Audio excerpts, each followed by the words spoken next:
The member for Menzies. Thank you, Deputy Speaker. The Leader of the Opposition was spot on when he began his reply with the following. We live in the best country in the world, but for millions of Australians, things aren't easy right now. Cost of living is more than a slogan. It is about the gap between income and prices, and that gap is growing. Labor's recent budget is good at detailing problems, but devoid of real solutions. Families across my electorate of Menzies are struggling to make ends meet. Everything is more expensive, whether paying your power bill, filling up the car, or saving for your first home. The average price of fuel in Melbourne today is about $2.10, depending on where you buy it from. Electricity prices are forecast to rise by up to 56% over 2 years. This is despite Labor promising a $275 cut in power prices, 97 times before the election.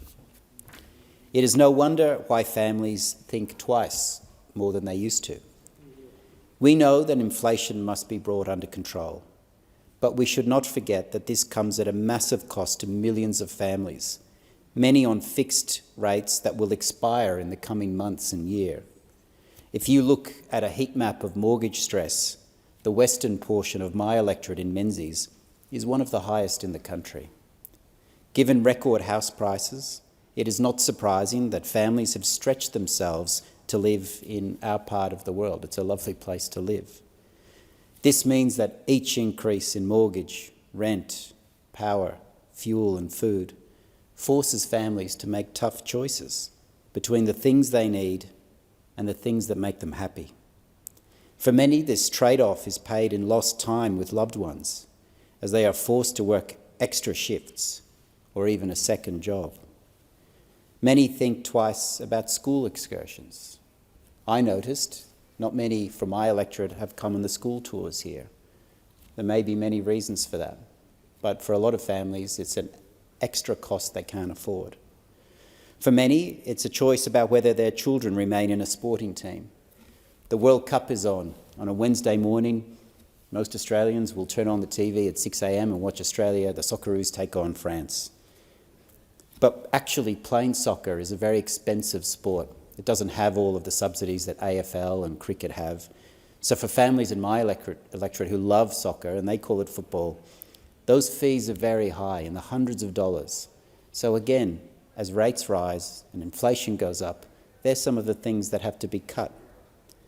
Going to the movies. I hear many families say that they go less than they used to, and they don't know whether this will be a summer, whether they will. We often see the great big blockbusters come out on New Year's Day.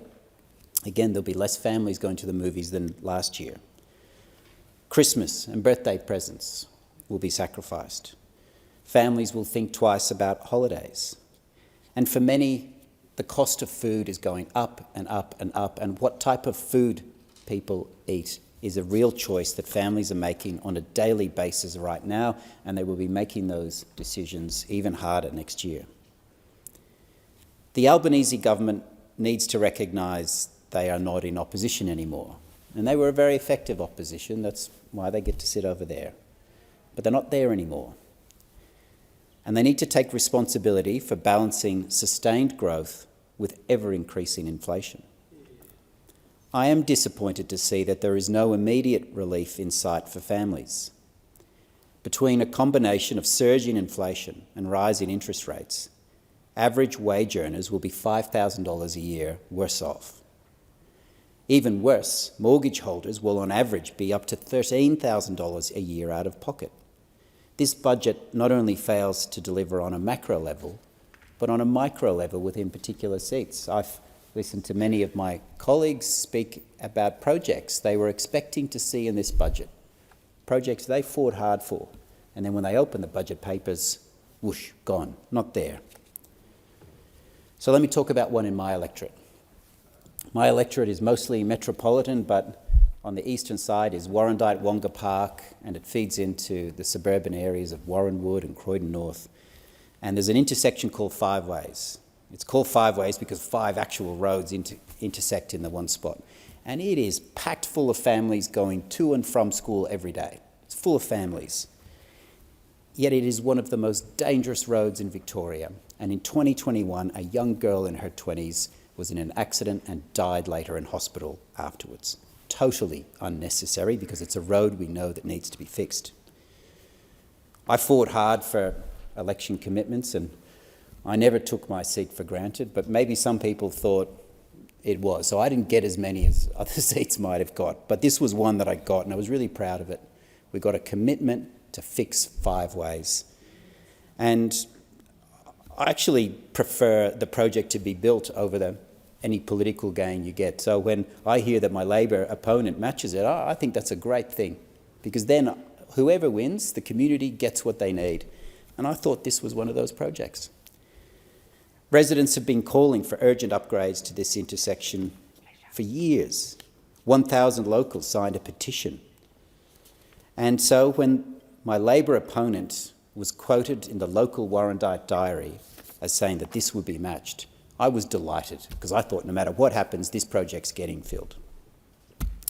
However, after the budget, I went flicking through the budget looking for a commitment to this project, and it wasn't there.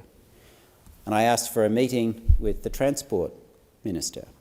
And to her credit, she sat down and we had a chat about it and told me something quite alarming, that the candidate, even though quoting in the Warrandyte Diary that this would be matched, never passed that up through the chain in the Labor Party. Never happened. Now, let's pretend that that's a good enough excuse, that you require some form to fill in that goes through the party. Well, that's just not acceptable, that a road where a young girl died on and families face that risk every morning and every evening, to have the Labor Party say, you didn't fill in a form, so that community is going to suffer. Well, I do notice that that same candidate is now a state candidate in the same area in Warrandyte, and I hope the locals, whenever anything is promised by that candidate, they ask, are you going to fill in that form? Will the Labor Party be trusted on you actually fulfilling your promises? Because this side talks a lot about integrity, but integrity is what you do, not what you say, and when we look at what they do, it is a trail of destruction. On one example in my area that was about saving lives. So Labor has said one thing in my seat, and then has done another in practice.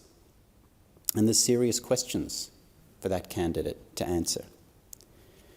Young people. Despite viewing young Australians as reliable supporters, Labor has abandoned younger Australians. There is no immediate plan found in this budget to assist with home ownership. For example, a young person that has recently found their way into an administrative role out of university and is renting is far worse off under Labor. It is hard to define a typical young person, but take, for example, a young individual that has recently found their way into such a job, straight out of university. The median weekly advertised rents for that person have increased by a historic 4.3% over the September quarter alone, bringing the year-on-year rise to 10.3%. In dollar terms, Australia's median weekly rent now sits at $520 for houses and $460 for units. While juggling growing HECS repayments and rental costs, this young person must juggle other immediate expenses. One survey of private sector office administrative workers found 30% have dropped private health insurance to save money. Again, it's another choice that people are making because of rising costs and rising inflation. And this side bank their support because they think they'll always have it.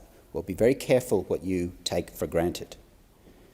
So Labor's lack of support will see long-term consequences. In this example, in their health, where people are going without. And that places further burden on our public health system, again, which has a financial cost. We have to do more as a parliament to help young people own their own piece of Australia. We all have to do more to get young people into their own home. We know it is a source of economic security. I said in my first speech, standing here, that I want to look young people in the eye and say to them that home ownership is core business for our party. But we have urgent work to do. And urgent work that shouldn't just wait for the next time that we have the privilege of sitting on those benches, but urgent work right now. And it was Robert Menzies who spoke in the darkest days of World War II, when you had a myriad of other things to be worried about, including the very existence of this nation. He spoke then, not just of the forgotten people, but their desire for a home into which they can withdraw, into which they can be among their friends. And that is a universal aspiration for every generation of Australians.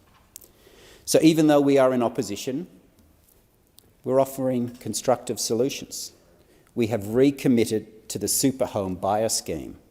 We will extend the same opportunity to women who separate later in life, women with few housing opportunities than those who are increasingly left homeless.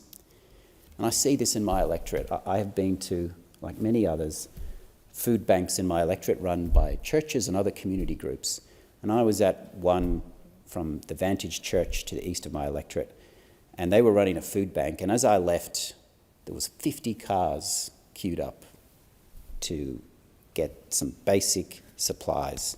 And just about every car was full of a woman who has been separated from their partner. Her partner had died, and they're doing their best to pay for the mortgage, for the food, with one income. And I'm proud that our party has got a policy for people in that position, because again, the security of your own home is a way for them and their family to escape poverty.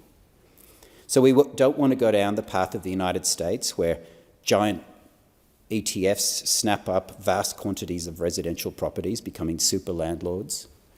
And on my declaration of interests, I own Vanguard shares, but I'm shocked to think that that ETF in the United States owns so much residential property. We don't want that here. We don't want it by a Vanguard or a super fund. We want families owning houses. That's who should be owning houses in this country. And we hear a lot of talk about old class divisions. But if you really want to create class divisions in this society, you'll have less people owning homes and you'll have more super funds owning them. That is a recipe for class division in this society. And if the Labor Party are serious about it, they will not walk down that path, and they will join with us in getting more young families into their own home. The other part that our leader spoke about on this side was tax relief. And as he said, your cost of living is interconnected with tax relief. And to help you and your families to plan ahead, the Coalition believes in a core principle, and it's this: that you should keep more of what you earn. Hardworking Australians should be rewarded, and the best reward for that is lower taxes. So due to tax relief legislated by the last government, a person earning $90,000 paid $3,000 less tax than they did under Labor, each and every year. And that compounds over time. Stage 3 of the tax cuts will lower tax for more than 10 million Australians. It will simplify our tax system. We know it will abolish the 37% tax rate entirely. And it means those earning between $45,000 and $200,000 will pay no more than 30 cents in the dollar. For someone earning $60,000 a year, it means $400 more in your pocket.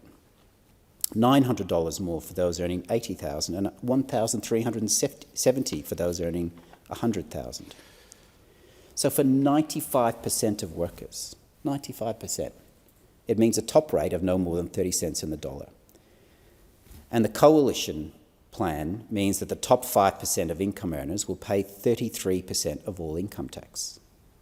So the legislated tax plan future-proofs people's income that they have worked hard for. And we're hearing the whispers again about how this particular tax cut won't survive going forward. And again, don't walk down that path.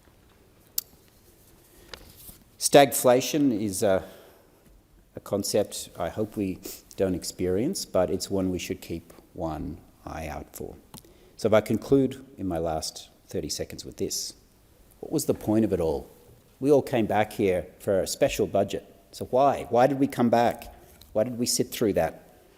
To those who tuned in to watch, they saw a set-piece event designed to exploit publicity. They saw a new treasurer enjoy the limelight, stand up and get lots of hugs from his colleagues. But Australians are asked to ask, what was the point of it all? was a just and expensive press release.